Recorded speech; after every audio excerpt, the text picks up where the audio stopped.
అందరికీ నా పేరు వినూత్న. నేను 5వ తరగతి చదువుతున్నాను. నేను ఈరోజు భగవద్గీత శ్లోకాలు చెప్పబోతున్నాను. ఓం శ్రీ పరమాత్మనే నమః. అత తృతీయోధ్యాయః కర్మయోగః. 7వ శ్లోకం. యస్వింద్రియాణి మనసా నియమ్యారభతేర్జున కర్మేంద్రియై కర్మయోగం అసక్తః స విశిష్యతే. తాత్పర్యం. కానీ అర్జున మనస్సుతో ఇంద్రియములను వశపరుచుకొని అనాసక్తుడై ఇంద్రియముల ద్వారా కర్మయోగాచరణమును కావించు పురుషుడు శ్రేష్ఠుడు. అన్ని పనులు చేస్తూ మనస్సుతో మాత్రము అందులో ప్రవేశించకపోతే కర్మ చేసినట్లు కాదు. కర్తృత్వ భావన వదిలిపెట్టాలి. మనస్సు ఎప్పుడు బ్రహ్మనిష్టలోనే ఉండాలి. కర్మ త్యాగము నీకు సాధ్యము కాదు. కర్మ కర్తృత్వ భావన నీకు సాధ్యము. ముందు కర్మత్యాగం అనే అజ్ఞానము వదిలిపెట్టాలి. తరువాత కర్మఫల త్యాగము అతనికి వస్తుంది. అది జ్ఞాన స్థితి. 8వ శ్లోకం.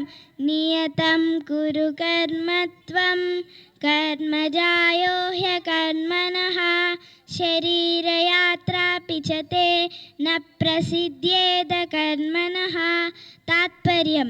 నీవు శాస్త్రవిహిత కర్తవ్య కర్మలను ఆచరింపుము. ఏలన కర్మలను చేయకుండుట కంటేను చేయుటయే ఉత్తమము. కర్మలను ఆచరింపనిచో నీ శరీర నిర్వహణము కూడా సాధ్యము కాదు. అన్ని కర్మలు మానివేస్తే ఈ శరీరాన్ని ఎలా పోషించుకోవాలి? కనీసం మంచినీరైనా త్రాగాలి కదా. 1 రూపాయితో వచ్చే అన్నం కొరకు 6 సంవత్సరములు తపస్సు చేసి అన్నాహారాలు జయించాలనే భావన కలిగి ఉండడము ఒక పెద్ద కర్మ.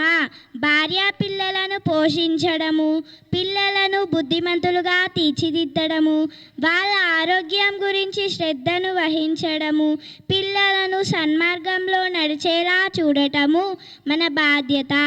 ఎలాంటి వికారము లేకుండా కర్మ చేస్తే ఆ కర్మ ఎవరిని ఆచరా? తాత్పర్యం. ఓ అర్జున, యజ్ఞార్థము చేయబడు కర్మలలో గాక ఇతర కర్మలయందు నిమగ్నులగుట వలన మనుష్యులు కర్మబంధములలో చిక్కుపడుదురు. కనుక నీవు ఆసక్తిరహితుడవై యజ్ఞార్థమే కర్తవ్య కర్మలను చక్కగా ఆచరింపుము. నిత్య జీవితంలో చేసే కర్మలు కూడా బ్రహ్మార్పణం చేయవచ్చు. అంటే కర్మఫలాన్ని త్యాగము చేయటము అన్నది ఒకటి ఉన్నది.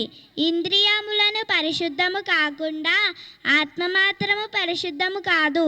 ముక్త సంఘ సమాచార అంటే యుద్ధం గెలవచ్చు లేక ఓడిపోవచ్చు.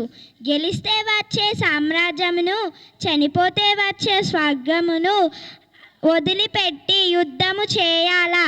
ఇది జ్ఞానమా, మూఢత్వమా?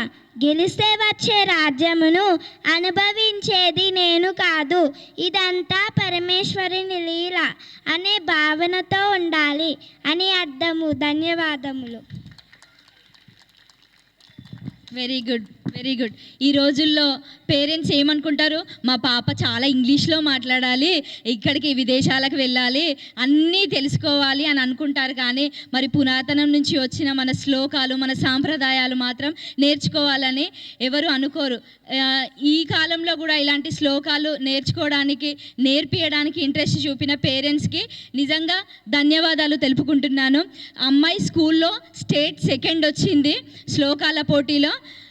అమ్మాయికి క్లాప్స్ కొట్టి